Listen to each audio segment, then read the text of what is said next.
deliberate or not, could actually do something that again makes it a little bit more difficult for candidates, especially new candidates. So I just want to mention those things so that we can be mindful of that, because in summary, we want to do everything that we can to give every single person who is running for office a voice.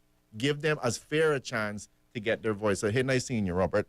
Yes. I can say that because Robert is on camera for those who are watching us.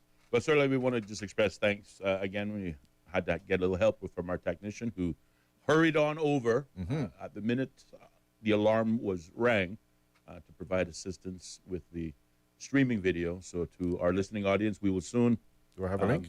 Yeah, we should be broadcasting now, and that link will soon be distributed through the usual communication avenues that we use, certainly on social media, Instagram, Facebook, wherever, of course, you may be friends with us. So just give me a moment and I'll send that to you. But, you said a lot in that last little while, particularly, focusing on the article that appeared in the Cayman Compass. And I think the point that you made was you think it was perhaps inappropriate or not necessary for the writer to include the names of the individuals as examples. Yeah. There is another side to that, that conclusion. Sure. This is your interpretation. You've read an article. We all, take an interpretation, right, which allows us to individually make a conclusion or come to a conclusion, like we did on Monday as it relates to financial services. And I questioned, what is all the excitement about? This is not news. This is not, the end of the world. It certainly isn't, the bane of, financial services industry.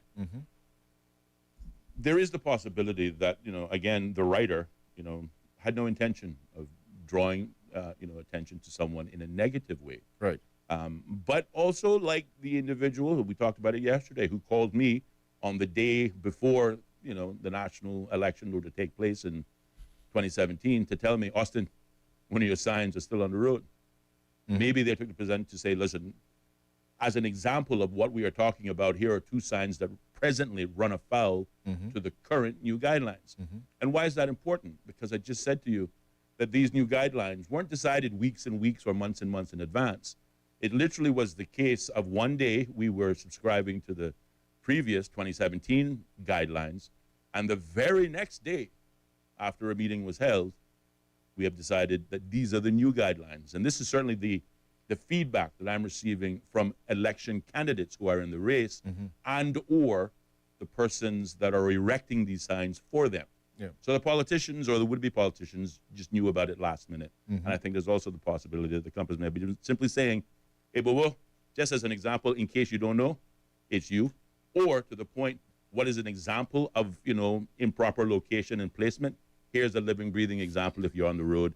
Again, with the goal of proper elucidation. Just saying, there's balance to everything. No, absolutely. And I take on board your point. My view of it would be is if I ask myself, Ellio, what would you do? I think, first of all, this country is pretty small. If I wanted to get something across to you, I would do just what the person did. They'd call you. Like, they didn't call the authorities. They called you. Right? And they might have had to search for that number. And quite rightly so, because I shouldn't be telling other persons that your sign is up and shouldn't be up. I should be telling you.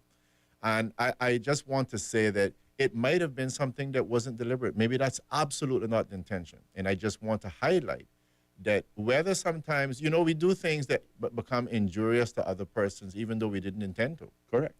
I might just be saying something here and, in humor, make a slip and say something that offends you. Yeah. Well, and yesterday, point of fact conversation. You mean as far as you and I were concerned? concerned? Again, if we use the I haven't even talking about the hula hoop, but I thank you for reminding me and the listening audience because it always puts me in a good place. Thank you. I'm going to enjoy that for months to come. Yeah. It always makes me smile. You're welcome. I don't view that conversation in a negative way. Okay, great.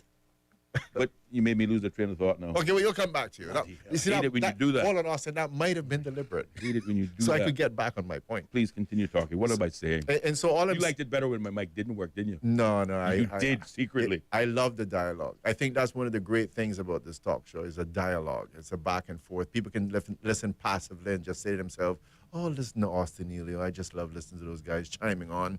But anyway, the bottom line of it is that it may not have been something deliberate. But even if it wasn't something deliberate, and I hope that's the case, then I would hope that specific media company would sit and say, yeah, let's consider that for the future. Because I believe that the unfortunate, whether it was intentional or not, We know as a fact, Austin, that it had a negative consequence. Even from one of our callers, who just hearing the story thought that the person was being even legally challenged in terms of whether they should be qualified as a candidate or not. And there's, again, my only point of interpretation. We said nothing of the sort, Right. but that was how it was interpreted. That's how it was interpreted. And again, it just goes to show you why you have to go out of your way to be careful to not disenfranchise in any way at all a particular candidate. But isn't that almost impossible, though? I mean, in this country, and think about the work you and I have done in this realm for the better part of 20 years. Or even think of when you were in office as an MP. Yeah.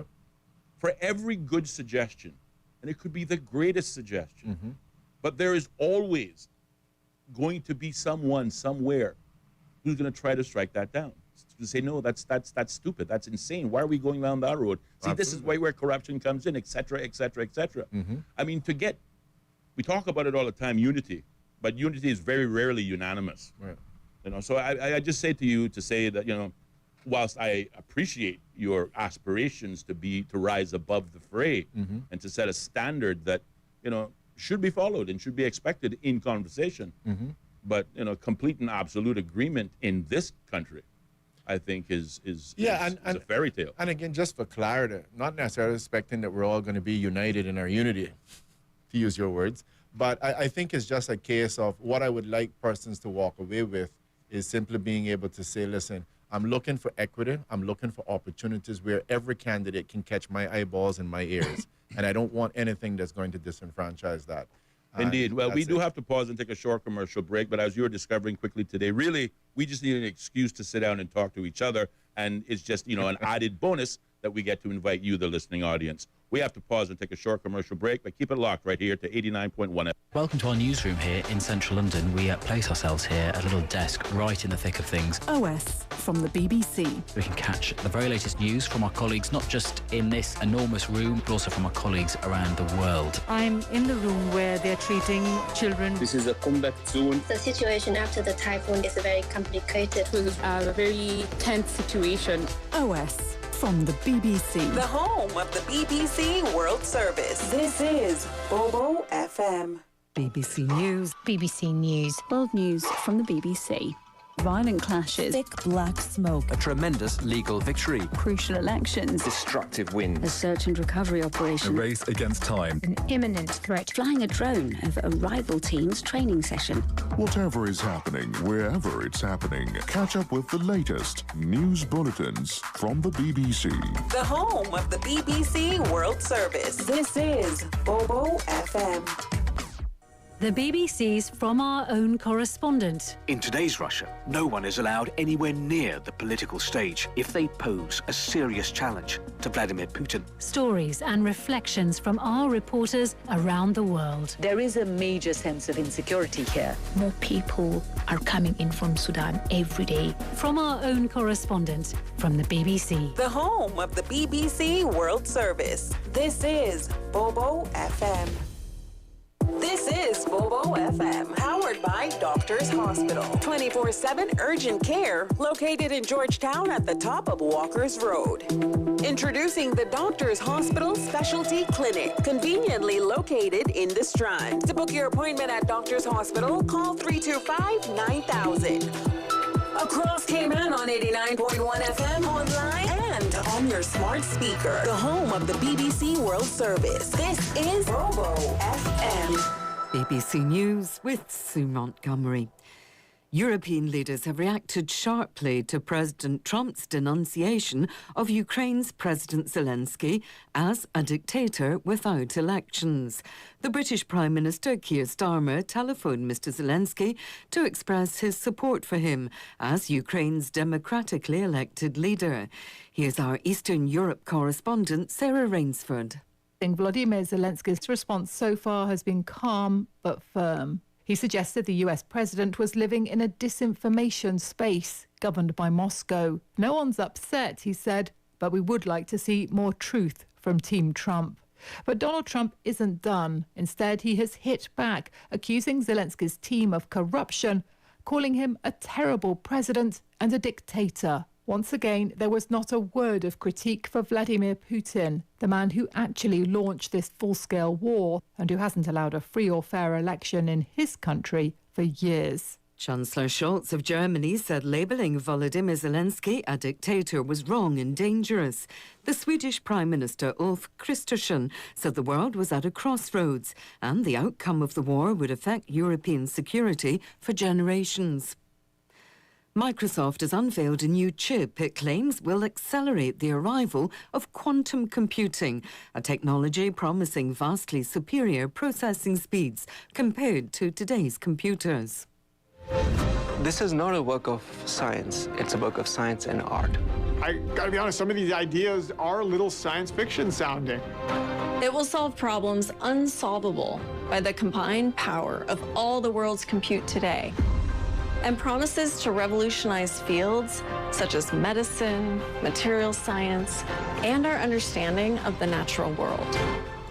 The tech giant says its Majorana 1 chip could bring practical quantum computing within reach in years rather than decades. Microsoft's chief executive said the company's research had led to the discovery of an entirely new state of matter, neither solid, liquid nor gas. The Vatican says Pope Francis' condition is stable and has even shown a slight improvement. The 88-year-old remains in hospital in Rome. He was admitted on Friday after struggling with his breathing. Bethany Bell is in Rome.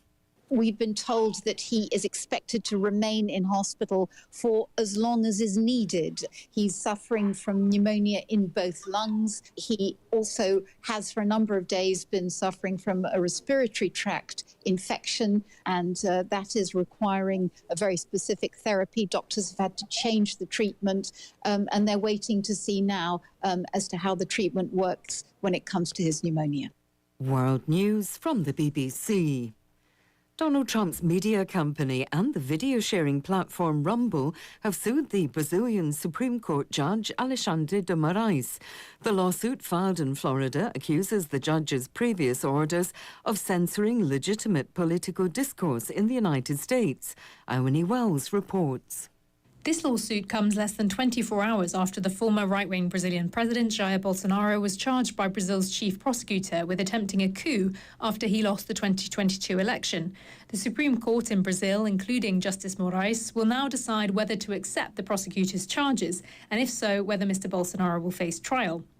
Rumble said this lawsuit alleges that Mr. Moraes violated free speech protections in the US when he ordered the suspension of US-based accounts of a well-known politically outspoken user, but their statement does not name the person.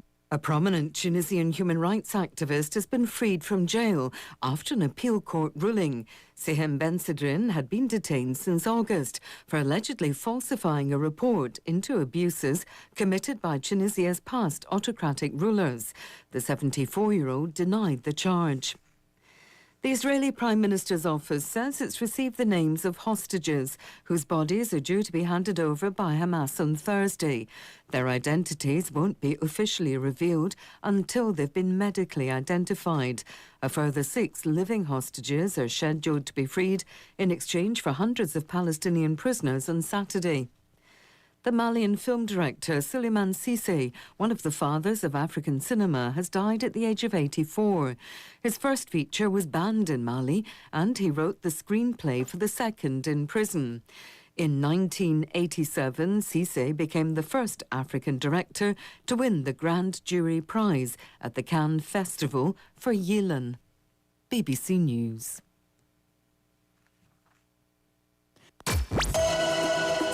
Opinions expressed on Straight Talk with Austin and Ellio do not necessarily reflect or represent the views of Stingray Media, its staff, or contributors. Callers to the program accept full responsibility for the views expressed. The show host and affiliates are not liable for any statements made or any harm claimed. All callers to the program indemnify Straight Talk from all claims. Offensive, defamatory, or unlawful content will not be tolerated. Be a part of the conversation by calling 745-2626. Now, here's Straight Talk with Austin and Ellio on Bobo FM. And welcome back, K-Man. I'm your host, Austin Harris. And I'm Ellio Solomon. And to all of those listening in, well, on your radio dial on 89.9, 89. 1 FM, Bobo FM, or of course now on YouTube under the title Straight Talk. And likewise, that is also being brought to you on Instagram via streaming video, albeit vis-a-vis our partner in media, the Rec Room 345. That's Rec, R-E-C 345. The phone lines are open, 745-2626, for those who want to take the more direct approach. But also, just a reminder, we do have a WhatsApp line, and you can WhatsApp us, either sending us a message or by sending us a brief voice note with your comments, viewpoints, and opinions. And of course, we will add it to the discussion. Ellio, where shall you take us next? Well, I know you had some wonderful news to share, Austin. Somewhere in there, there's a moment of charm. Or well, we pass. Oh. We pass. It's 5 o'clock. It's now 5:07 now. I forgot. We're out of the good news zone. Yeah, but you're right. Again, I commend you. You made a valiant effort to throw a little sugar, mix in a little bit of salt, but that's all right. No, but I know you could help yourself. I did. It's kind of a bit like the hula hoop thing. They kind of knew what they were getting into. Again, I didn't mention that. I just want to point out that that's twice. But no, I wanted to commend the Chamber of Commerce. Chamber of Commerce doing a great job. Yeah. Mr. Will Panu and his partners and stuff. All those guys working so hard. Yeah. I just want to commend them. So yeah, what do we have on the plate here? What is the topic, Austin? What's in the news? Well, what's in the news? Instead of the traditional paper news, somebody gave us a recording. I thought we were gonna. Oh, you want to go there? We want to share that. Absolutely. I'm so glad you took us in that direction. All right, there you go. Solomon. There you go. Let's see. All right. So, a listener shared with us a viewpoint earlier this week. Today's Wednesday, so it was either Monday or Tuesday. But in honest fact, it was a video attachment, and we received it whilst we're live on the air. Mm-hmm. And because we have things like defamation and libel and other things to worry about, plus we are being broadcasting to the nation, so to speak, we have to be careful not to post videos that we haven't already at least seen beforehand. So that's the only reason I didn't use it. And of course, today on, again, I don't mind calling their name because they're certainly, I call them a brother in arms in this realm of educate, enlighten, and elevate. The early morning show with Mr. O.C. Connor on Radio Command, for the record. Mm-hmm. He shared this video and the soundbite, really, with members of the listening audience. And believe me, seeing it is not the important message here, but the message of hearing it. So I want to share it with our listening audience, but because also they shared it with us first, frankly, is what I'm saying. But we didn't air it first. Okay. So, but I want to make sure that the listeners know that. Why? And also to the person who shared it with us, that your sharing your comment was no more significant or important than anything else we talk about. But these are the reasons why it was delayed. But let's hear what was said. Yeah, let's try that again. From our younger generation, because they're not going to take the foolishness and walk away from people like we have been doing. They need to wake up. That's one of the reasons why I am not voting. I don't have no intention to vote, because I'm going to live my life to the best I can, because I'm tired of promises and none of them being fulfilled. The New York government coming in, same system. Any government get in there, not going to change nothing. Only looking out for those who have money, and to hell with those who don't have nothing. That's their attitude, that's their way. Right? Nothing for us. None whatsoever. We are left behind. And the thing about it is, the few people who would look out for us are dead and gone. Okay, so there you go. Now, obviously, some very strong sentiments coming from someone that just hearing him talk, I know this is a Kimani, all right? Yeah, to avoid all argument. This man is a son of the soil, and this is his opinion. I can say to you that this man is not a spring chicken, but represents the more mature category, my age group, 50 and above, which, by the way, is not a bad thing, because it represents the largest percentage, so far anyway, of the voting public. But whilst I cannot say that I agree with his position, as one former leader of the opposition once said, I certainly would fight for his right to say it, because on this issue, the issue that he is speaking so passionately about, I believe he is merely expressing a growing and popular point of view that is predominant in Cayman society today, particularly amongst registered voters. More and more people are feeling disenfranchised. More and more people are feeling that, well, it doesn't matter who I vote for, because at the end of the day, they won't enrich my life any further, and so on and so forth. And I also believe, just to add some facts, if you will, to my conclusion, I believe the facts bear me out on this point, and certainly not me, but that last contributor. Despite the record number of candidates and the anticipated record turnout back in 2021, the last time this country went to the polls, voter turnout actually ranged from anywhere from 64 to 74%, which is nothing to brag about, especially in a country where we have historically enjoyed 80% and above average voter turnout for as long as I can remember. Small interruption, Austin. I just thought I would stress, in the spirit of transparency for those who might be viewing and wondering why I'm looking at my phone, I'm sending out links. No, that's right. I know I gave you a bright, shiny new toy. That's why your focus is diverted, so I can chat a little bit. Go ahead, great. I knew it was a plan. There was a reason behind that. Yeah. But again, on the point of facts, in 2021, of the total eligible voters, at the time there were 17,388 registered voters. 6,000 of those eligible voters, 6,000, decided to stay home, decided to take the day off. 2021, and not go to the polls. Let me interrupt. I don't want to ruin your momentum, but you wouldn't happen to have the numbers for 2017, would you? I don't, but I'm sure I could find them.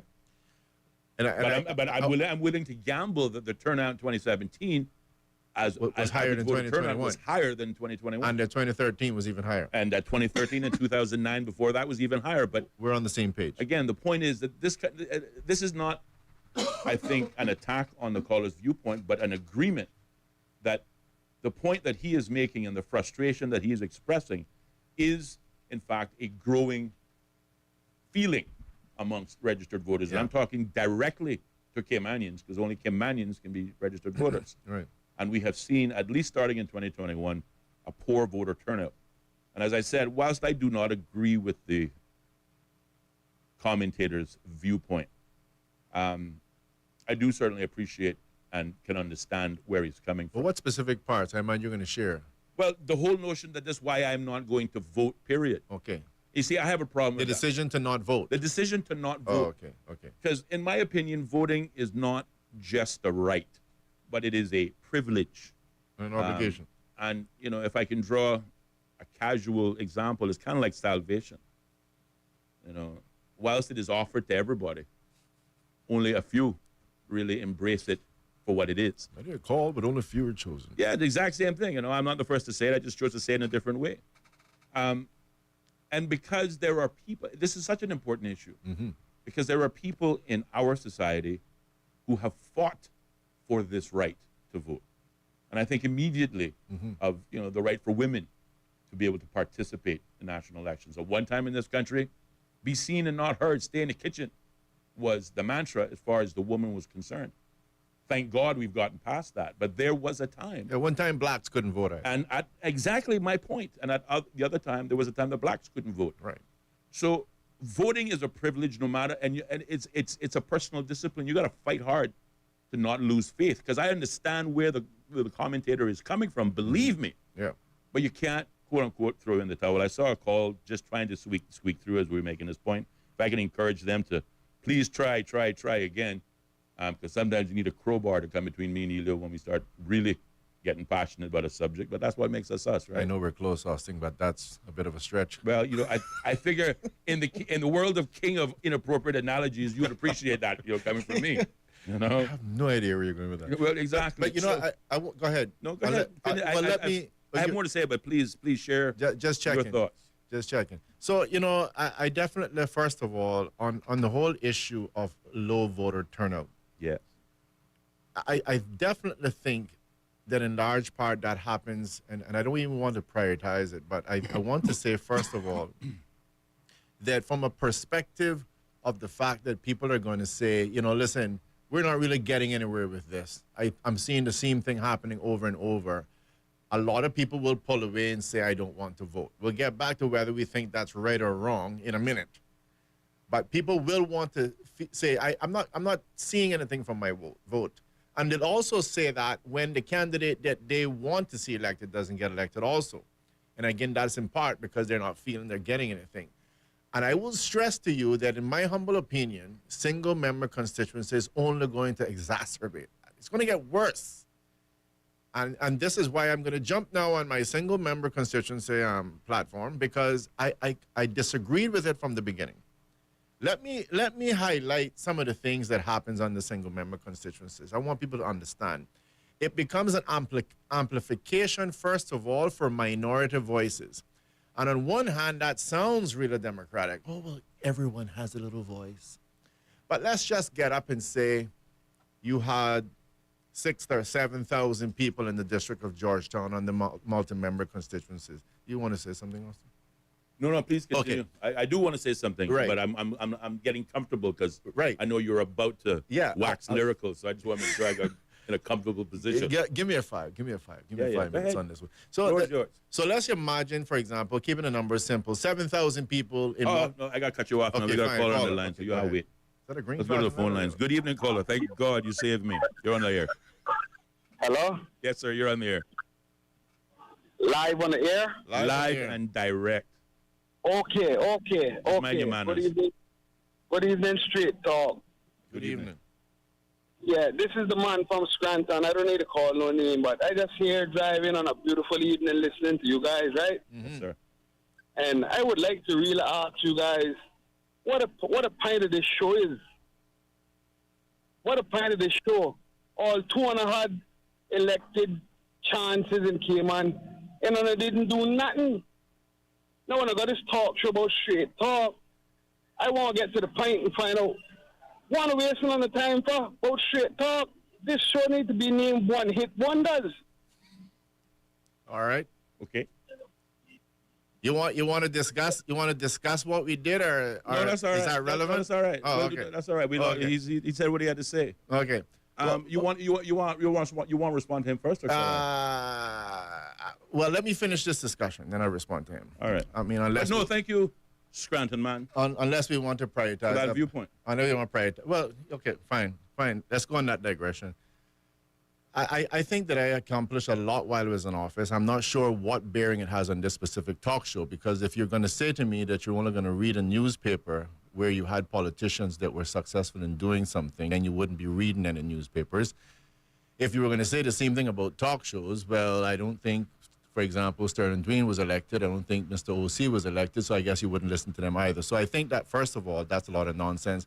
But I'll just use one thing that I'm very proud of, because I've done a lot, but I'll just name just one. And that's the pension amendment, because I think it's a case where I sleep very good at night knowing that one simple amendment has put millions upon millions of dollars into the economy, and most importantly, it has provided at least 2,000 people with homes in the Cayman Islands. So I'm not sure what planet he's been living on, what rock he crawled under, but I would just thought I'd mention that before I continue my comments on single-member constituencies. Well, I mean, to respond to the caller in my own way, because he asked a larger question, which I think is an important question. What is the point of this talk show? And I'm happy to express that, because this is something that both Ellio and I spent a great deal of time obviously considering before we came on the air. But to the caller's personal attacks,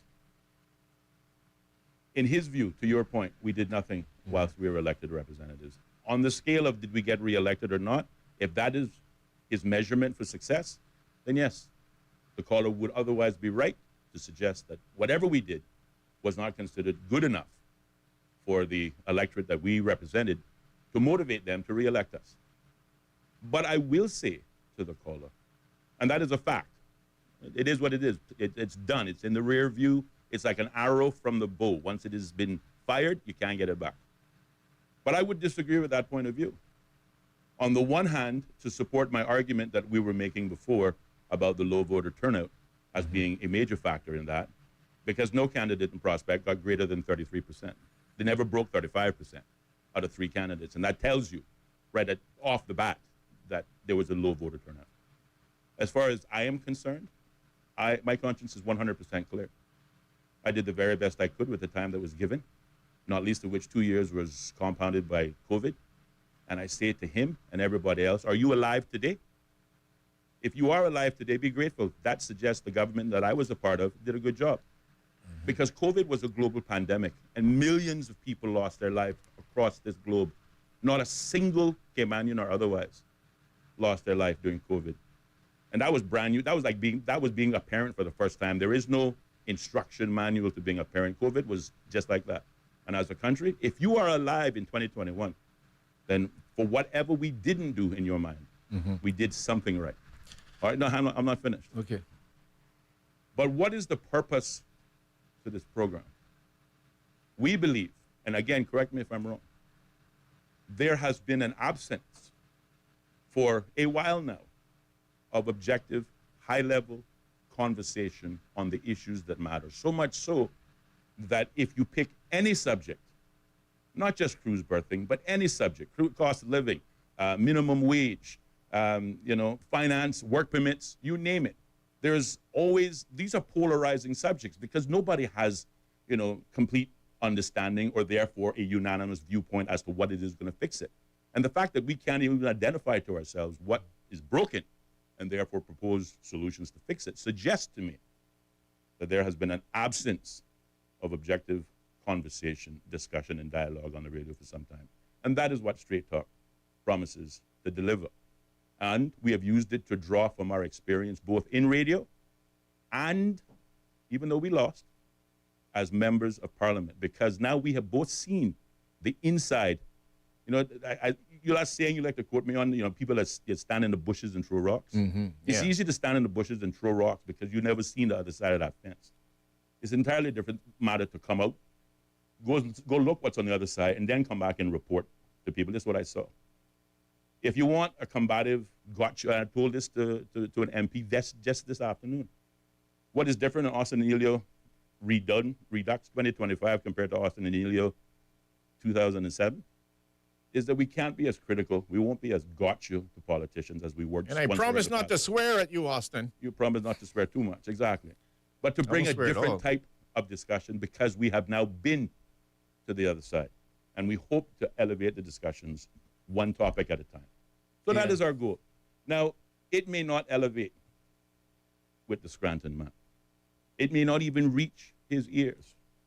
But I thank him because his opinion, though I completely disagree with his viewpoint, I appreciate him taking the time to share it. The floor is yours. Yeah, well, if accomplishing anything was going to determine when and who has a voice, well, that caller amongst, well, let's put it that way. That caller then wouldn't even have a right to call on the phone. But again, He's live today. That's all I can tell him. He's alive today. I don't necessarily share that view. Again, feel free to call. But getting on to this issue of single member constituencies, one of the negatives that I spoke about before, and understand that it amplifies a minority voice. So let's just go back to Georgetown at large with 7,000 members. And let's just pretend for a moment that there was, out of that 7,000 members, 300 of them in Georgetown. Let me start fresh, because somebody dragged us off the topic. 7,000 members in Georgetown. Only 300 of them believe in something extremely radical. And I don't know what we could even imagine that to be. Think of the most radical idea that you can imagine. These 300 people believe that should happen. I don't know, blue-eyed babies should be banned from the country. I have no idea what it is. Whatever's radical in your mind, picture 300 people support it. Well, when those 7,000 people went to vote in Georgetown, that 300 arguably had almost zero impact on who was elected. But let's just say you now dice Georgetown up into 7 pieces. It's now 1,000 persons in each what we call a single-member constituency. I am now going to tell you that potentially you could end up that means 30%, 33% of the persons in one particular constituency are those persons who had a very radical idea. And I'm giving you that simplistic example to show you that single member constituencies, amongst other things, amplifies a minority voice. So it means you can end up with a candidate that gets elected and re-elected every year simply because he panders, for the want of a better word. He is pushing the cause of a very radical group. Whether that could be, for example, I don't want to give an example because that might point in the direction I don't want it to point. Something that you and I arguably would not agree with, that particular minority voice has been amplified because you've shrunk the total amount of voters in the constituency, which carries them from what would have been 3% before, and all of a sudden they're 30%, and now they're having a major impact on at least whether one person gets elected in a particular constituency. And we're talking about this from the standpoint of people saying, why I'm not going to get involved. I mentioned this before we got into single-member constituency, that if you looked at East End and North Side, even though they were not officially single-member constituencies, it was the best example we had. And you found, for example, I think it was Mr. John McLean. Mr. John McLean stayed in East End for 24 years. Talk about a safe seat. Can you imagine what 24 years are? What's that? 6-4 is 24. 6 terms. You had the similar thing happen in North Side. So under the multi-member voting system. But again, they technically were single members, not because it was officially so, but only because the district had not grown in terms of population in order to allow it to be divided up any further. So in other words, if Northside doubled the population and went, 2,000 or 3,000 or 4,000 people, you might have ended up now that they put another. But you would agree, though, that it is far easier, and so far history has demonstrated it, that it is far easier to create career politicians that are there 20, 30 years on one job by getting elected on the multi-member system than getting elected on a single-member constituency. Well, no, I take the position. My position is, would love to argue it. I take the position that as we get more and more single-member constituencies, what you are going to end up with is you are going to end up with a lot of safe seats as we continue to go on, especially when you get dominant parties involved, you're going to end up with safe seats. That's what we saw with East End, which is a quasi single-member constituency, an individual staying there for 24 years, and we saw the same thing happen in North Side as well, up to at least one particular point. And I'm going to argue that that is what we're going to see more of. And that is why you see the same thing happen in other countries with single-member constituencies, where the voters are drawing away even more. Because you can keep going to the polls, but it's no change. There's no change there. And it only continues to solidify it. And to your point now of saying you're not going to vote, but you're only guaranteeing now that particular candidate is going to get elected. Because by not voting. Agreed. You're only guaranteeing it. Yes. If there's any chance. So whatever strength your vote had, you've lost it. You've lost it by choosing not to participate. Right. Agree 100%. And again. And that would be true under either a multi-member constituency or a single-member constituency. Yeah, and I argue that it's going to happen even more with single-member constituencies. I argue that in the next couple of years, as we continue on, you're going to see that more and more you will get an area where people will say, don't even waste your time to run. That guy is not going to lose. I think you make a very valid point on a lot of areas. And whilst I disagree with your support for multi-member constituencies, I can agree that there are risks to this new single-member constituencies that we seem to have adopted. But again, I want to remind you that nothing in this country happens in a vacuum. How we arrived at the whole notion of single-member constituencies versus multi-member constituencies had to do with, in a word, fairness. Fairness for the strength and value of every vote cast. I think that's the way it was sold. Go ahead. Certainly, if it is not that, I would certainly love to, debate the pros and cons of that. But it was the basis upon which that discussion was started, supported, and ultimately led to a referendum that had the voting system we have now. And it was the argument, and we used the smaller constituencies as an example. The voter in East End and North Side and the true single-member constituencies of old, where there is just one candidate, and that's all you get to vote for. Those are your choices. The voter in East End has a greater chance of determining the outcome of who gets elected than, say, the voter in Georgetown, or vice versa. The voter in Georgetown, because they now have 7 choices to choose from, they are likely to vote for the persons who will run the country. I think the explanation was in the reverse. The multi-member constituencies had strength over. They said the had more power. Had more power. And the other factor was that the voter was complaining about was the same point, I believe, the same feeling the commentator spoke about in his decision not to vote, was that regardless of who I vote for, they don't come look for me.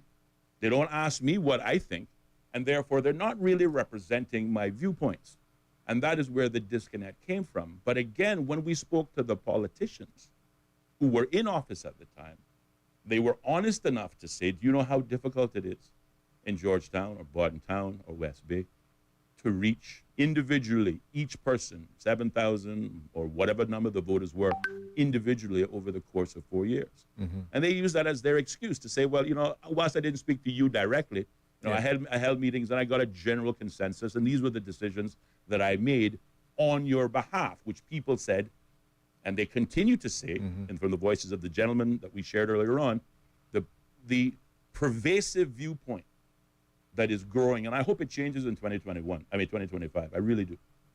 And with the participation of younger voters that make up the new list of registered electors, I hope it changes. Well, we'll see what happens. But the point I'm making is that single-member constituencies came up organically out of the ground with a view to allow greater value to each and every voter to be on equal footing, to have the same right to determine the outcome of the election as those in smaller constituencies. And it was also a tool to ensure that that person who was elected.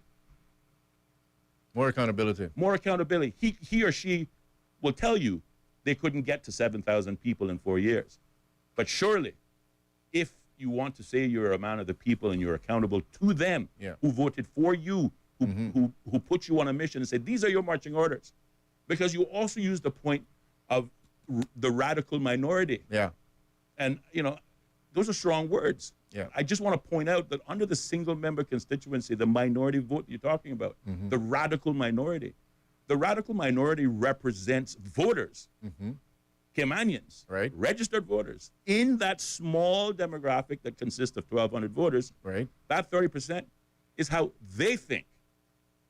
Now, if the politician were to get elected saying, thank you for your thoughts, I will take your fight to Parliament, and then after 4 years is spent, they'd take an altogether different agenda. Right. What do you think his or her chances of being reelected? Well, I like the point that you're trying to make, but let me offer up a little bit of a counter. Sure. First of all, we need to understand that oftentimes you will have persons that will sell something as a particular reason, but it doesn't necessarily mean it's the case. Let me give you a case in point. When we were also on the talk show before, there was the whole issue about our Constitution. Now, if you listen to the arguments at the time, people would have thought that there was simply a groundswell, that somehow the people of this country woke up one morning and said, hey, we need to change our Constitution, we need to have a proper Constitution. And I argue that that was not the case. I can go and find the names, because when you search the Caribbean, you also found that there was at least 2 other countries. There was a guy going around from the UK with a briefcase and getting these other countries to implement a constitution. And the real argument is, in my humble opinion, is first of all, it was not organic to Cayman. It was not unique to the Cayman Islands. It was happening in other territories. And the real reason was because the United Kingdom wanted the Cayman Islands, amongst other things, to have a Bill of Rights. And they wanted us to have those Bill of Rights for a specific reason. But yet, if you took what was being sold, it sounded like we had just woke up one morning and the people of the country wanted to have a new constitution. Rubbish. Let's get on to single-member constituencies. So hang on. Go ahead. Let me stop you there. Go ahead. Are you honestly suggesting that the constitutional modernization that took place in 2009, as compared to what was encouraged, provoked, or whatever you want by the United Kingdom? That's precisely what I'm saying. And that the majority of the population didn't want that? They would have preferred the status quo to remain the same? They voted for it. They voted for the they voted for constitutional it modernization. because I can market something. Well, And that was a good thing, though, wasn't it? I'm not going to argue whether it even has benefits. It can't stay the same. No. We're not on to even right now whether something's good for you or not, Austin. What we're on to right now is what made you buy it, right? So let's say you walk into a store and I market things in such a way that you buy a particular product. We're not arguing at this point in time whether the product is actually going to be good for you or not. I'm going to say to you, for example, that when I bombard you on TV with a particular ad, that the motivation for you going out and buying it was the advertisement. That's my argument. That if you look at what was being sold, go look at the Hansards, go look at the newspapers, and it was a case that anyone would be causing themselves to infer that the reason we were getting a new constitution was because the people of this country had a groundswell that it was organic and that they wanted a constitution. And it is not the case, because at the same time we were employing it in the process, the UK was doing the same thing in other territories. And the fundamental real reason was the Bill of Rights. Leave the issue of whether it's good or bad to another day. Right. Same thing now with single-member constituency. Let me cover these 2 points, because you said, again, the argument that was sold is my argument, is going to be that it was going to increase accountability. Yes. And that, what was the other one? What was the other one again? Transparency. No, not transparency. It would give greater strength to the individual voter? Strength to the voter, correct. Now, here was the argument. First of all, if you wanted to give strength to a voter, you don't have to divide the country up into 19 pieces. All you had to do was say one man, one vote. Everyone gets one vote. And that is all you needed to give power to the voters. You could also make it every man gets 7 votes, whatever. But let's stick it one man, one vote. All you would have to have implemented was one man, one vote, and every individual who's voting has the same power. There was where would that individual vote? If they can vote anywhere? They can vote anyone? No, not But does he get one vote? No. If I'm in Georgetown, let's go back to the multi-member. If I'm in Georgetown, you could have, there's 7 candidates to get elected. Right. Every member in Georgetown could have just got 1 vote. And the first 7 past the post is the ones who win. So, in other words, I live in Georgetown. I've always lived in Georgetown. Right. I ran in Prospect. Right. But as a voter first of Georgetown, though I live in Prospect, your one man, one vote principle suggests that it's not that Prospect person running in Prospect that I should otherwise vote for. I can vote for anybody. Yeah. So, if there are 30 candidates, I can only vote for 1. So remember now. All right. I just want clarification. So the part that we're discussing now was, part of it was to give everybody equal power. And I'm saying it was not about equal power. If it was about equal power, then somebody didn't make a very good decision, because if you wanted equal power, it's simple. Just give everybody 1 vote. Okay? So we agree on that now. So that removes the argument that you're going to get equal power. You're not getting equal power. You get equal power from the one man, one vote. Single member constituency does something different other than amplifying minority voice. Now, let's go on to the issue of accountability.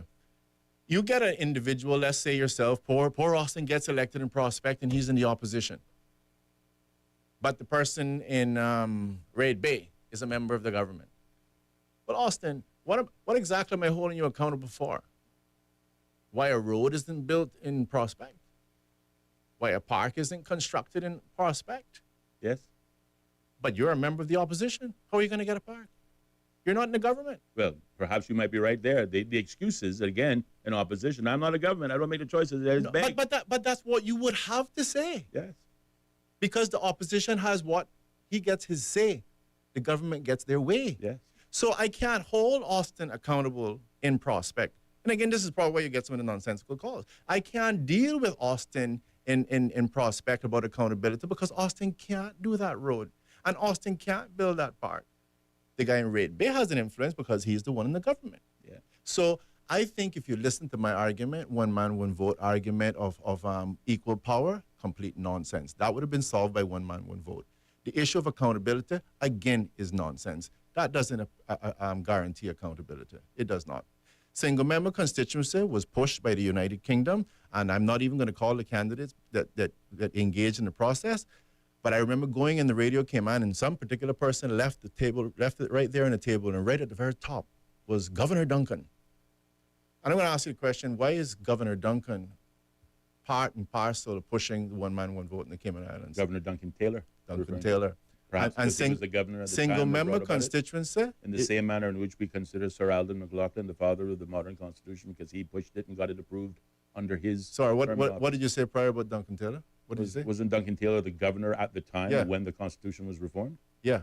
So again, like anything else, I mean, point in fact, you say you don't get elected for building roads. I built roads. I built road improvements, but I didn't get elected.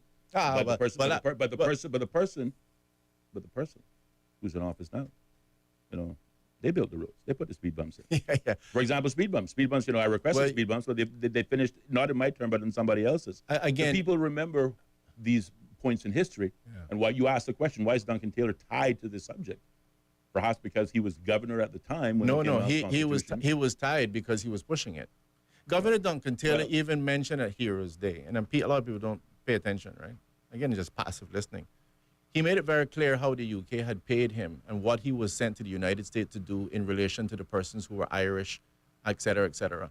I want you to understand, and people don't want to hear the UK issue, because the moment you say that, he's pushing for independence, nobody's talking about independence. Because I'm saying... But they were at the time. No. Because, again, I want to stress, because I'm talking about ringing doesn't mean I'm calling for a drought. I'm saying it's being very simple. The single-member constituency was pushed by the UK. And the UK, amongst other things, I can just tell you, check the territories, you're going to see it's one of the gifts they give you.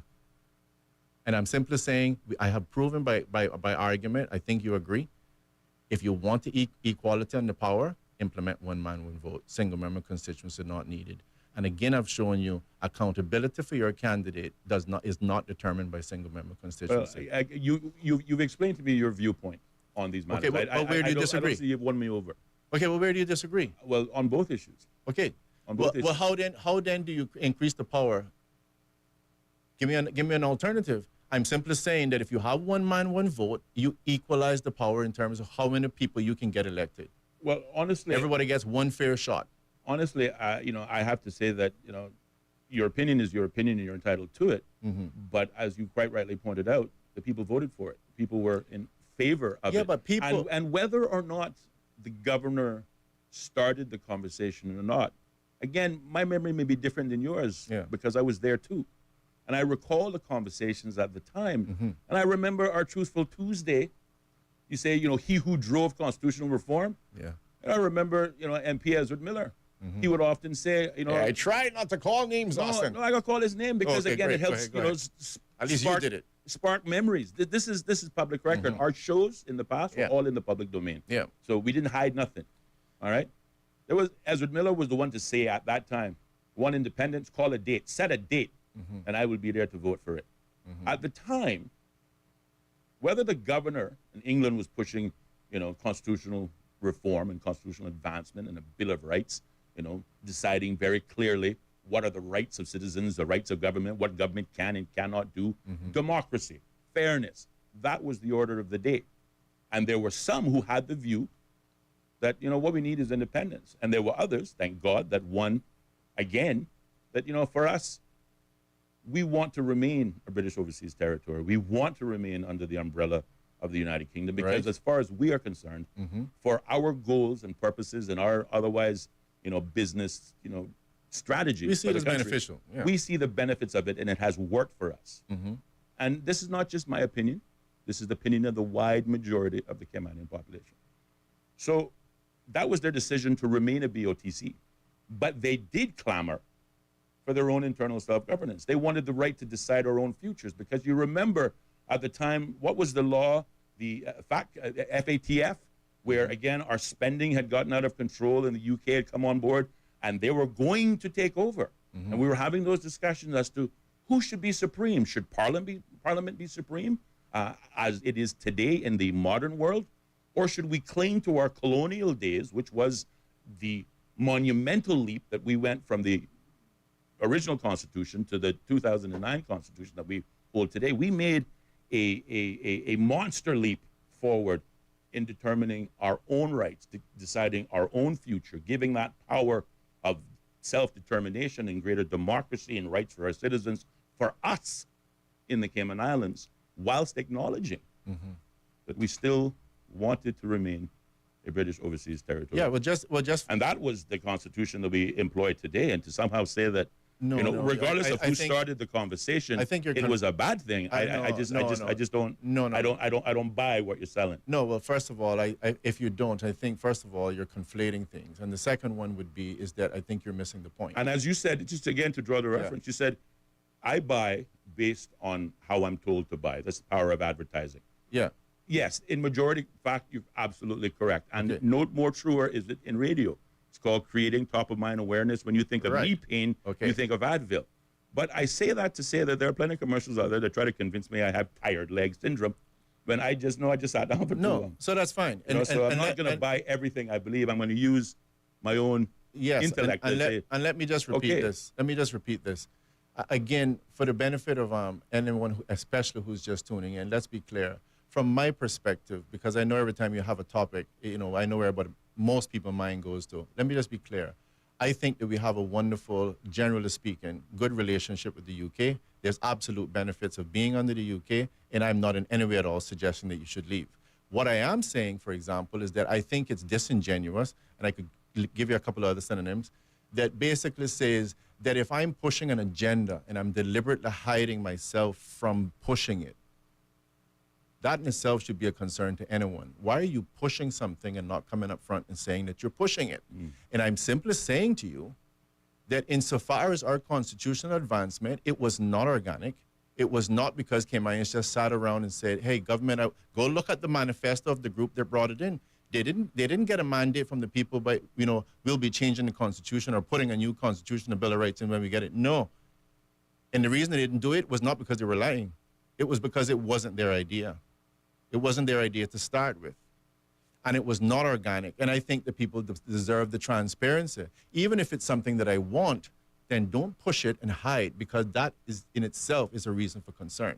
And again, like I said, I'm happy to discuss Bill of Rights and stuff on another day. Right. But bottom line of it is, I think the facts is there, is if you wanted to equalize power in this country, you would implement one man, one vote and not single member constituency. Okay. I am going to suggest again that it is very clear. And to me, I don't want someone to take a position, I don't agree, Ellio. No, if you don't agree, then offer up an example that gives absolute substantive evidence as to what to make me say you're absolutely right. That is a very good counter.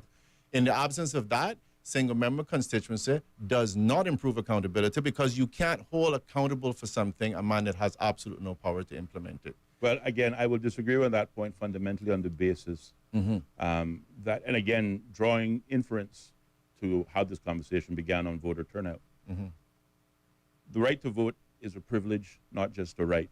And every Caymanian who is eligible should exercise that I think it's an obligation. That right, because when you give up the right to at least be involved in the conversation, then frankly, you give up the right to complain when it doesn't go your way. Because if you think they weren't listening to you before when you were voting, imagine how little they're listening to you now when they know you're not voting. And this is just, you know, political, you know, politicians thinking, you know. That's why they say politicians care more about the voter come election time than they do any other time, because their futures are decided upon whether or not they have the support from the voters that they represent. Secondly, to the point, I believe even more to the point why voter turnout and voter participation is even more important in a single-member constituency environment compared to a multi-member constituency environment, to your point. Because if 30% of the voting population, eligible voting population in any constituency, decide to stay home, then yes, to your point, the wider viewpoints of the majority interest and us deciding from amongst ourselves who are the best 19 to represent us, if all of those who are registered to vote, or a large majority of it, so we can have as close as we're gonna have to a unanimous decision on who the next government could be, requires the participation of everyone more so than the participation of less than a few. So I agree with you, but it highlights to me the importance, therefore, that every voter who has that franchise to vote, and again, there's 60-odd thousand people in this country, but only 25,000 can vote. That is a reason. But if you give up that right, that privilege, that obligation, then you are throwing your hands up and saying, I can't change the outcome, why even try? But then when your prophecy comes true, who you gonna blame? Who is my point? No, I agree. I haven't had too much time to digest this, so feel free. I'll be reading it, but at the same time, making sure there's not an issue with the content. This says, Dear Austin and Ellio, thank you for your valuable contribution to public discourse with your fair and balanced talk show. I wish to address a pressing issue that emerged earlier, the alarming disconnect between Caymanians and our political leaders. Currently, it appears that oligarchs are establishing a significant foothold in our society, which threatens the very fabric of our community. The leaders of both the Cayman National Party and the Cayman Community Party are multimillionaires, exemplified by Mr. Panton's influential role in the CCP. While Andre may be its public face, Panton's financial resources dictate the party's direction. Unfortunately, neither leader are capable of relating to the average Caymanian, many of whom struggle to meet basic financial obligations such as mortgage, food, and utility payments.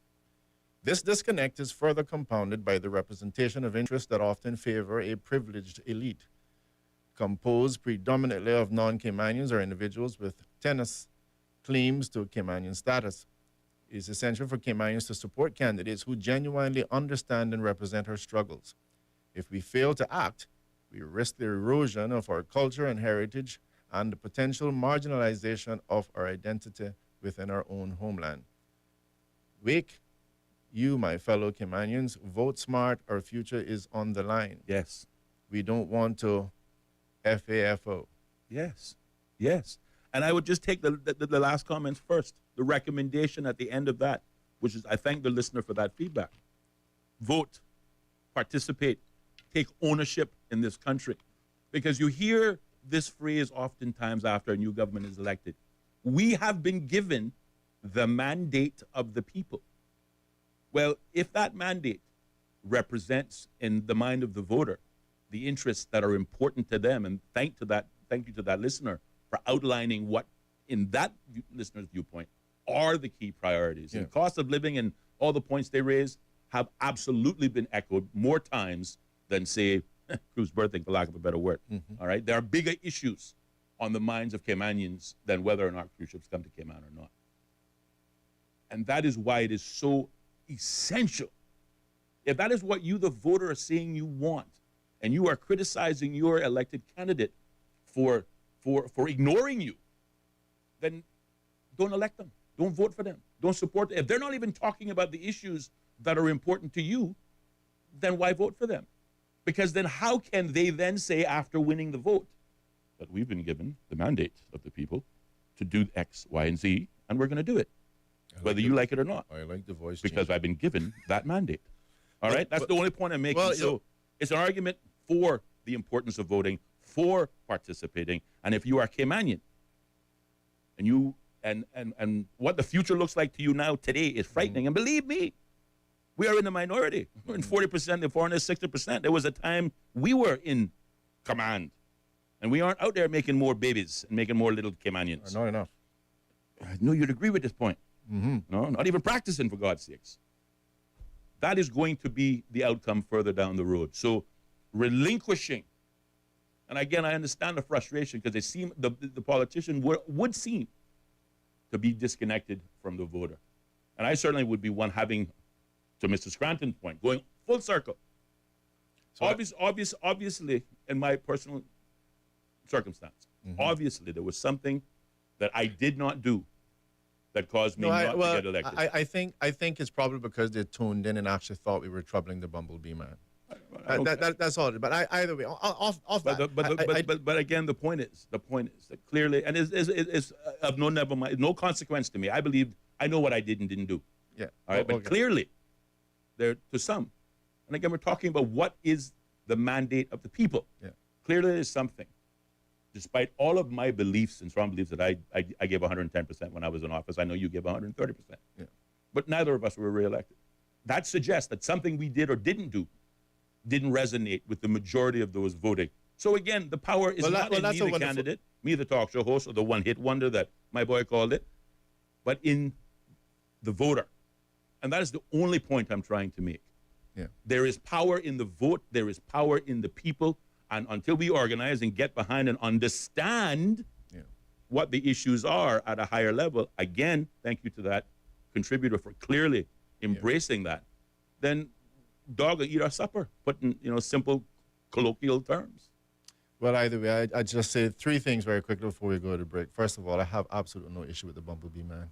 He's one of my favorite people. I don't have a problem with it either. And the second, or the third one, but it's principle. Is you mentioned the cruise ship, Ross, and you shouldn't have. You shouldn't have, because I just have to say very quickly, yes, cost of living is very important, but I can assure you, if you let 2,587 people go without cruise tourism, without a job, it's going to get worse. It's only going to get worse. It's going to get worse. So we need that. And the third and final one is, to your point, I believe that it is a privilege to be able to vote. Many persons before us, as we've talked about with the females, blacks not being able to vote, then I'm sure it was at some point in time white persons that didn't own land, myriad of different things. A lot of battles have been fought to be able to give us the right to be able to vote and to be able to have an influence on the makeup of government, and by extension, being able to look out for ourselves, our friends, and for our family. And regardless of how uphill the battle may seem, I want to say to the individual that made the video to please consider, and to other persons, bear in mind that you should be able to look your child and your grandchildren and your great-grandchildren in their eyes and say, irrespective of what has happened, your dad, your mom, whatever it is I am, went out every day at every election, and I cast my vote for the person that I thought was the best candidate. Whether they won or lost, I did my part. I did what was within my sphere of influence to help make this country a better place. You should not have to look at them and say, I threw my hands in the air, voter apathy, sorry, I didn't vote. That's not what you want to deliver. No, absolutely. I think very well said. I can't argue with that summary. I'm glad you agree. 745-2626 is the number. You have heard probably something you don't hear too often on radio. And there are two radio hosts obviously taking two very strong and differing opinions on the same topic. But again, doing it with respect for each other. I always said, we don't have to agree to have a good conversation, and I'm certain the listening audience were the benefactors. But we can disagree agreeably. Quite right. Keep it locked. There'll be more Straight Talk still to come right here on Bobo FM.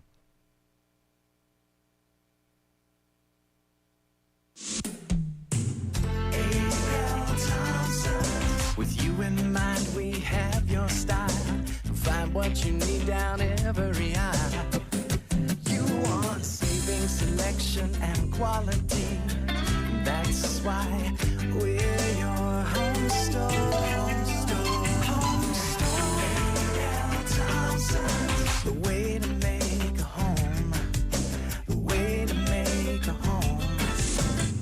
How can we understand the world better? The BBC World Service is a window onto the wider world. A vantage point from which to survey a new horizon. News, reports, and analysis from around the world. Stories we think matter. Different people from different societies. We get to the heart of global issues. News, stories, and global perspectives from the BBC World Service. The home of the BBC World Service. This is Bobo FM. The BBC World Service, the world's radio station. The BBC World Service makes programs with a uniquely global perspective. Enlighten us. Where do we start? The latest world news and current affairs. The very best in global arts and culture. What has been happening on the financial markets today. Social issues, political stories. Everything was there in a way that I never heard before. The BBC World Service. The home of the BBC World Service. This is Bobo FM. When it comes to cooking for my family, I turn to Kirk Market for all our nutritional needs. Whether whipping up a quick stir fry with lean CAB choice beef or preparing a healthy weekend dinner with fresh local snapper, Kirk Market always has exactly what I need. At Kirk Market, I find premium proteins that keep my family healthy, energetic, and always coming back for seconds. Visit Kirk Market today. Bring home the quality and freshness your family deserves. Kirk Market. Eat well, live well, and experience a world of choice. BBC News with Sue Montgomery. European leaders have reacted sharply to President Trump's denunciation of Ukraine's President Zelensky as a dictator without elections. The British Prime Minister Keir Starmer telephoned Mr Zelensky to express his support. Our political correspondent Alex Forsyth is at Westminster. I'm told it lasted about 15 minutes, that it was friendly in tone, and then the crucial line, Keir Starmer saying he backed President Zelensky as Ukraine's democratically elected leader, saying it was perfectly reasonable to suspend elections during wartime, markedly different in tone and message from Donald Trump. Now, Keir Starmer also reiterated his support for the US-led efforts for what he called a lasting peace in Ukraine that would deter Russia from any aggression. But he stressed the need for people to work together. Chancellor Scholz of Germany said labelling Volodymyr Zelensky a dictator was wrong and dangerous. President Zelensky has again said that overall cooperation with the United States was crucial for Ukraine. In his regular evening address, he said he was counting on the courage of Ukrainians, European unity and the pragmatism of America. I count on Ukrainian unity, on our Ukrainian courage, on our relations with partners, on the unity of Europe, and on the pragmatism of America. America that needs success as much as we all do. Success unites. Our unity is what best protects our future. He did not make any remarks about President Trump personally, but did say the world faced a choice between Putin and peace. Mr. Zelensky is due to meet the US envoy for Russia and Ukraine, Keith Kellogg, on Thursday. In its latest rollback of Biden-era environmental policies, the Trump administration has ordered an end to congestion charging in New York City. The measure attempts to limit traffic by charging drivers $9 a day to drive in parts of Manhattan. Microsoft has unveiled a new chip it claims will accelerate the arrival of quantum computing, a technology promising vastly superior processing speeds compared to today's computers. The tech giant says its Majorana 1 chip could bring practical quantum computing within reach in years rather than decades. Microsoft's chief executive said the research had led to the discovery of an entirely new state of matter. Amit Katwala is a technology journalist. Microsoft have been trying to do this for almost 20 years, and they've really embarked on a very different approach to the other companies in the field that are doing this. And this was really like a kind of Hail Mary play. Like when they started doing this, it was really like no one was really sure if it would actually work or not, but if it was even a real thing. So some, experts are skeptical as to whether the claims that Microsoft have made are actually going to come to fruition. But certainly they've made a big splash. BBC News. The Vatican says Pope Francis' condition is stable and has even shown a slight improvement, according to recent blood tests. The 88-year-old remains in hospital in Rome, where he is receiving treatment for pneumonia in both lungs. With just days to go before Germany's general election on Sunday, the leaders of two of the main parties have taken part in a televised debate as they try to head off a surge by the anti-immigration AfD party. The frontrunner Friedrich Merz, who heads a conservative alliance, called on voters to give him a strong mandate to restrict immigration and rebuild the economy. He again ruled out any future partnership with the AfD. Brazil's former president, Jair Bolsonaro, has said the charges filed against him for an alleged military coup plot in 2022 have been fabricated by the current government to prevent him from running for office again. Mr. Bolsonaro blamed what he described as President Lula da Silva's authoritarian regime for the charges. Carlos Jorge is a member of the Chamber of Deputies of Brazil for the Liberal Party. This accusation is so weak and full of speculation, full of inferences and logical contortions, that it fails to really substantiate a charge that proves he had any participation in this alleged act, this alleged coup that has been claimed so that he can be labeled as a coup plotter and also prevented from participating in the 2026 elections. The Israeli Prime Minister's office says it's received the names of hostages whose bodies are due to be handed over by Hamas on Thursday. Their identities won't be officially revealed until they've been medically identified. A further 6 living hostages are scheduled to be freed in exchange for hundreds of Palestinian prisoners on Saturday. BBC News. The views and opinions Opinions expressed on Straight Talk with Austin and Ellio do not necessarily reflect or represent the views of Stingray Media, its staff, or contributors. Callers to the program accept full responsibility for the views expressed. The show host and affiliates are not liable for any statements made or any harm claimed. All callers to the program indemnify Straight Talk from all claims. Offensive, defamatory, or unlawful content will not be tolerated. Be a part of the conversation by calling 745-2626. Now, here's Straight Talk with Austin and Ellio on Bobo FM. Ladies and gentlemen, welcome back to Straight Talk with your host, Austin Harris, and myself, Ellio Solomon. It is exactly 6:06 in the studio, giving us 24 minutes before we have to say goodbye. What is up with the 6, Austin? I tell you, every time it just suggests that, we take the breaks when we're supposed to, and we come out of the breaks when we're supposed to. There I was thinking it was something magical. No, it's just that just being on time. Fixed breaks, and again, it works, which again is an improvement on our previous life. I was complaining the other day that, I don't like the studio because it removes total control from us in studio. Where we can just go when we want. But sometimes a little structure is a good thing. Yeah. And it clearly works in this instance. 745-2626 is the number. The phone lines are open, an opportunity for you, the listening audience, to share your thoughts on the discussion that we spent the better part of an hour engaging. Good discussion. I think so. And, it's like I said, and again, full transparency to the listening audience. Normally, we think about and plan what we're going to talk about on a day-to-day basis, but today, fully organic. Fully organic. It sprung up from the seed eternal, and we ran with it, and I thought it was a vibrant conversation. We had two very different viewpoints on the overall topic, but we did so, I believe, respectfully to each other, and even to callers that would otherwise seek to criticize. Yeah. And I think that is important. Above all, everything else. It ends with a hug, Austin. Well, it does end with a group hug. Group hug, indeed. There's that crowbar again. But just a quick reminder for those of you who may be tuning off or getting ready to pull into your driveway. Tomorrow, if you tune into anything else that Straight Talk does, tomorrow you need to tune in because it is our pleasure. Spread the word. To be able to host our first guest on this program, and it will be none other than the Honorable Deputy Premier, Kenneth Bryan, the MP for Georgetown Central. He will be in studios to discuss the referendum vote and law that passed in Parliament, and specifically the 3 referendum questions that will be added to the poll when we go to the polls on April 30th.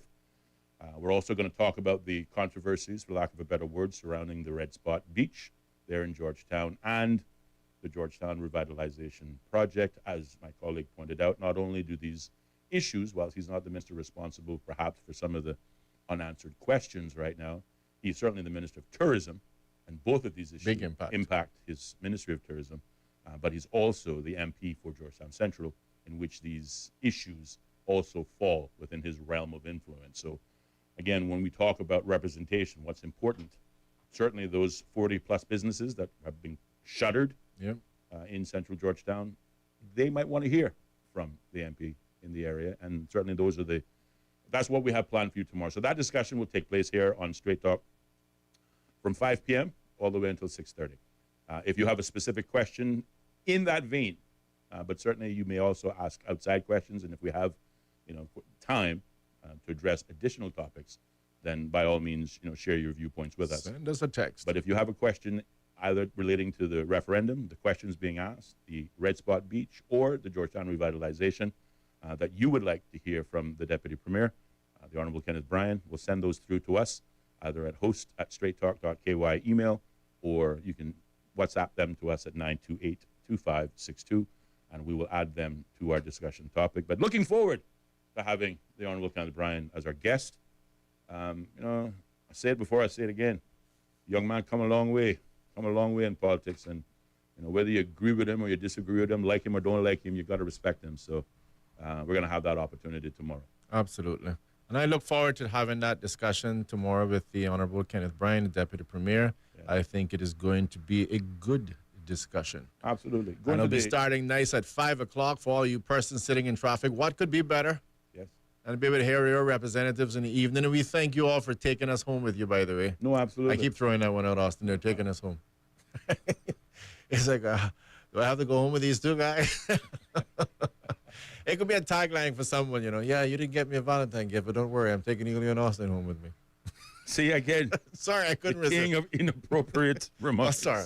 Jesus. But in a gentle way. Hey, don't label that as inappropriate. That was perfectly appropriate. Perfectly appropriate. Of course. Completely innocent. I am sure right now everybody's thinking, ha, ha, ha. Great comment, Ellio. I'm sure they are. Well, we do have a comment from the listening audience relating to the conversation we were on previously. Is it possible that our old system was working just fine? Why did we even change it? What was so bad about it before? Again, thanks to the listener for tuning in. Obviously, they may have tuned in maybe later in the conversation. I thought... not everybody caught our debate. I thought we vociferously defended the pros and cons of both sides, or we properly ventilated, that's a good word as well, word, yes, the viewpoints on both sides of that coin. And unfortunately, it's going to take more than the 16 minutes that we have left. I can do a quick 1 minute summary if you like. Oh, I know you can go for it. You know what? I'm not going to stand in the way of progress. I will just quickly summarize it for that particular listener and for anyone, because equally, you see, someone else might be joining right now, Austin. This is important. Yes. Join me. So bottom line is, again, we were arguing the differences in terms of pros and cons, single-member constituencies and multi-member constituencies. And again, I think I would like to stress that my argument on the particular issue was that in terms of equality of votes, if we really wanted to achieve that, the answer is simple. We implement one man, one vote. Single-member constituencies, on the other hand, outside of creating division, in my humble opinion, it did not offer the accountability that many persons may argue, because bottom line is, if you have an opposition member in a constituency, what exactly will you be holding him accountable for? Not doing the road, not building a park? I am not really sure. He's not in the government, doesn't have that power. Opposition has a say in not their way. Yeah, they have to say not their way, correct. And then I think in terms of multi-member constituencies, I think an argument that many persons used there, and the argument was that they had more power in terms of their vote. And I think that gets covered by one man, one vote. And my humble opinion is, I think that we're going to get more and more division from single-member constituencies. And bottom line is that I would love to see a national vote. I've argued about that. And I think we kind of have an agreement on national vote, didn't we? I remember having this discussion in the past. Either way, I prefer a system or more of a national vote, and I think multi-members constituencies carries us more in that direction. Bottom line is, a national vote. If we want to continue to advance our voting, then, you know, as you started today again, commending the chamber on hosting the debates between the leaders. That's it. Instead of leaving it to those who get elected, because this is the current system. You vote for 19 members, whether you do it on a single member or multi-member. Again, we can disagree as to what works, but you vote for 19 representatives.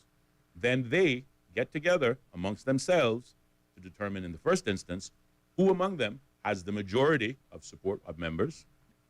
Obviously, majority wins, and they form the government. And they, amongst themselves, decide to elect or nominate or appoint who would be leader. Again, I don't see anything wrong with that, because, I mean, at the end of the day, you're not voting for people to run your fish shop. You're voting for someone to run your country. And if they can't be trusted to intelligently and responsibly, as 19 members, work together to answer the fundamental question as to who's going to be in charge, then we got a real problem on our hands. And again, I draw a reference to the previous 4 years, which, again, we had two premiers, two deputy leaders, two deputy premiers. We saw, you know, an unprecedented crossing of the aisle of not just regular backbench MPs, but even cabinet ministers. Right. You know, and which I have a significant problem with, and I know you don't disagree with me on that. No, definitely not. But we have seen all manner of consequence played out in the last time around.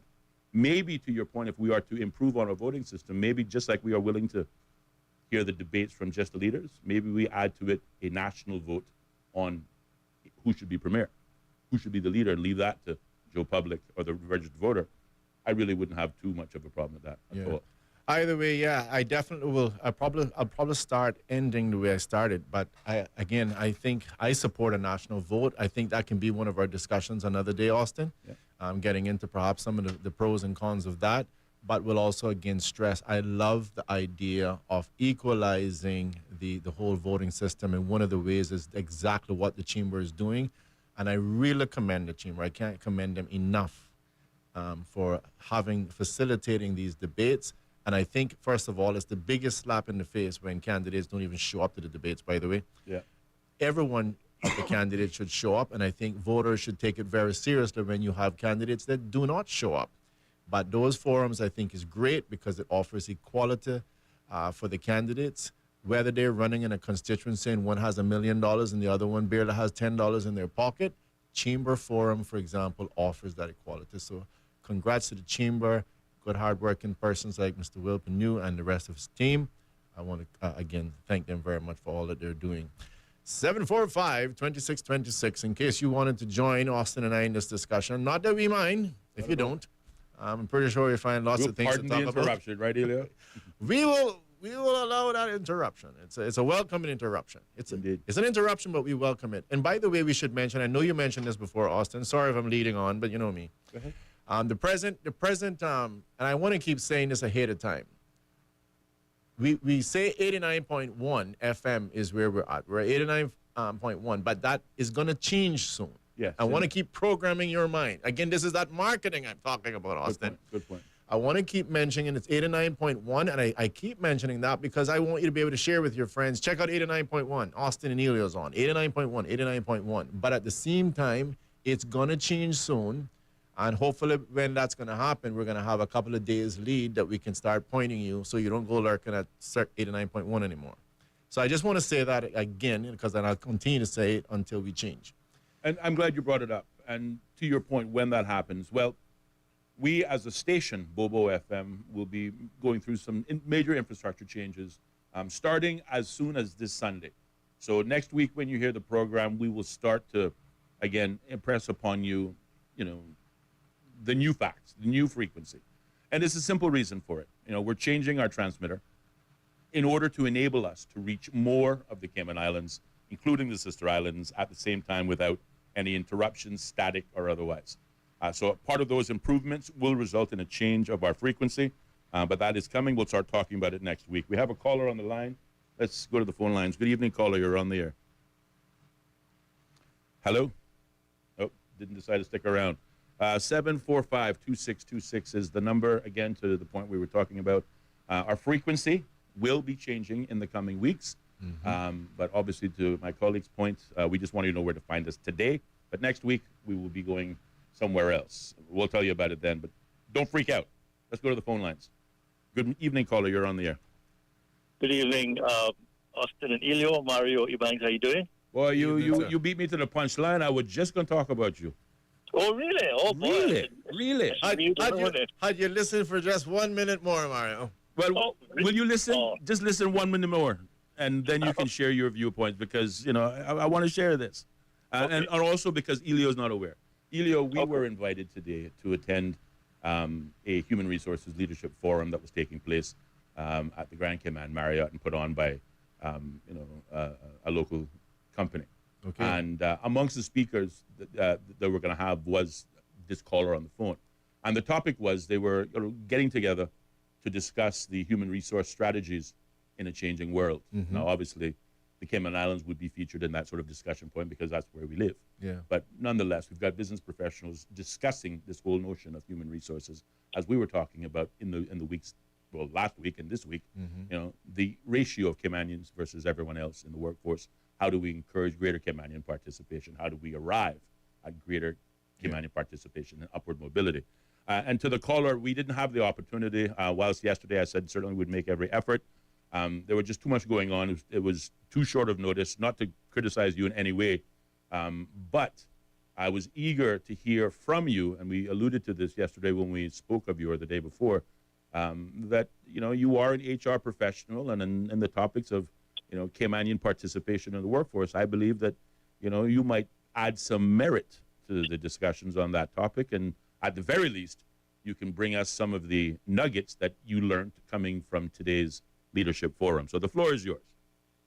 Well, Mr. Mario, let me just jump in very quickly before you say that. And again, it is unfortunate that my colleague didn't have a chance to bring it up, but I want, for whatever it is, to say, give those flowers while they're still alive. That Thank you. I know that the gentleman, Mr. Mario, is a person well versed, well learned in the whole area of HR. I know he provided services. I'm familiar with some of the areas where you've done that, and I just want to commend you for what you're doing. And I'm happy to be involved in any way at all. So thank you very much. Thank you too. I appreciate both of your kind comments. The forum today by RF Mike was really world class. I mean, it was only from 9 o'clock until about 12:30 or so. But the discussions, I did the keynote address, but it was two presentations and two panels, and they talked about investments. They talked about how to help people with planning their retirement, their finances. But also there was a discussion about equity and inclusion and helping disabilities in the workplace and helping to be much more inclusive in terms of Cayman. And now my keynote address was in relation to trying to look at workforce readiness, a ready workforce, and I tried to then align strategies in the workplace with policies on the government level, and I went through Vision 2008 highlights, which talked about setting up like a human resources authority and amalgamating labor with immigration. And I also talked about a paper that I did in the Roy Bodden book for the symposium 2 years ago, 3 years ago now, and some of the suggestions from there. And it was really a good presentation. One of the things that I talked about was the need to really get serious about training, human capital development, looking at making our immigration boards and the work department much more fit for purpose and fit for the 21st century. This is 2025 now, and this is a model that really has been around from in the 1970s, and we need to really bring it up to speed. There's been some tweaks, but and I know that, Mr. Austin, when you were there, when you were in government as the parliamentary secretary, you were in charge of trying to bring about some improvement to amalgamating some of the department and taking customs and border control away and having immigration and work separate. And I think that was excellent. I think a lot more work to be done. Absolutely. And so I was talking to them today about how we can actually get this thing done and implement some of this stuff, because we are a service-based country. We don't export any hard goods or minerals or bauxite or whatever. We export services. So human capital is really our export. And I was focusing on that. I'd be happy to provide you with a copy of my talk, and certainly I don't know if it was actually live streamed or broadcast or anything, but I was very happy with the entire discussion today, and I was certainly this is a topic that I'm very passionate about, as you all know, and I like to keep discussing it with yourselves as thought leaders and to try to see if we can address this so that not every election we talk about immigration and training and labor, and then the government gets elected, but they get so buried up in all kind of other drama and social problems and social projects that we don't really get some of these big things done, and we really got to. As a service economy, it must be a priority. So, but what I called about, Austin, you must be in the same wavelength, because I called to actually throw some flowers your way as well. I throw flowers Ellio's direction as well from time to time with his passion and what he's doing. But in your case, Mr. Austin, you were really, as a parliamentary secretary and as a member of parliament, the work that you started to do with transportation planning is an area that I want to say to you that too bad COVID came in and interrupted that work, because the committee had to downscale because everybody had to go in lockdown and you didn't get to finish that project. But maybe at some point, and I know I'm running out of time here now to say, but maybe at some point you could provide an update to the public as some of the stuff that you did, because when I came to do a presentation to you and the committee sometime around, I believe it was probably early 2020 or late 2019 before COVID, we were you were holding hearings on that, and people were coming in. I went in from the HR Society and from myself to give testimony. And at that session with yourselves, I talked about cyber telecommuting, working remotely and stuff. Yes. And I sensed at that meeting that some of the members of your committee were kind of like almost about to laugh and say, how can that work, right? But you were viewed as prophetic when COVID hit this country, though. Exactly. I tell you that. Mm-hmm. Exactly. You were a man ahead of your times, Mr. Mario. Ahead of your times. Yes, but thank you very much for your efforts in that regard. And I think that public still needs to know the stuff that you did because it was really visionary. And too bad COVID interrupted. But I thank you for your efforts. And all I would say to you is that to be continued because transportation strategy and planning is even more critical now. And so I'll leave you there, but I plan to call back. And guys, I thank you very much. You're welcome. This is becoming a real staple in our social dialogue in terms of hearing you discuss these topics. And I thank you for your effort and your expertise and your passion. Thank you so much, Mr. Mario. We certainly do appreciate it. And I think we're looking at traffic and traffic congestion and what recommendations we could make to alleviate that traffic congestion in the absence of expanded roads and whatnot, looking at it at a holistic level. And to the caller's point, I thank you for the compliments. Yes, I believe we did accomplish a lot. And whilst the caller gave me kudos for those efforts, I was just one of a number of persons on that committee, all of which I was honored to work with, all of which I believe the work they did was important, and I certainly will take his advice and share some of those recommendations. He's absolutely right. These were the works that were underway when COVID hit.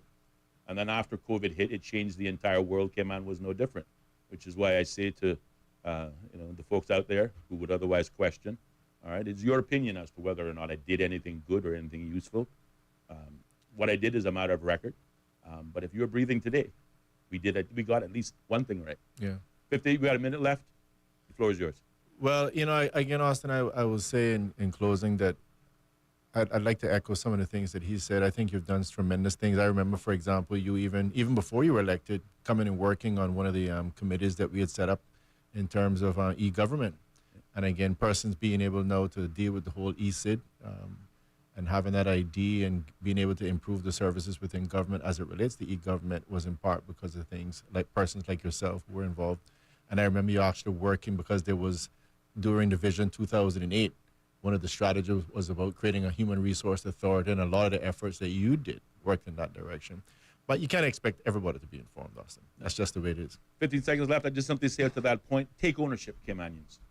Take ownership is the message. If you take ownership, the future may be different, and some of it may be because of you. I'm your host, Austin Harris. And I'm Ellio Solomon. Thanks. The BBC on Bobo.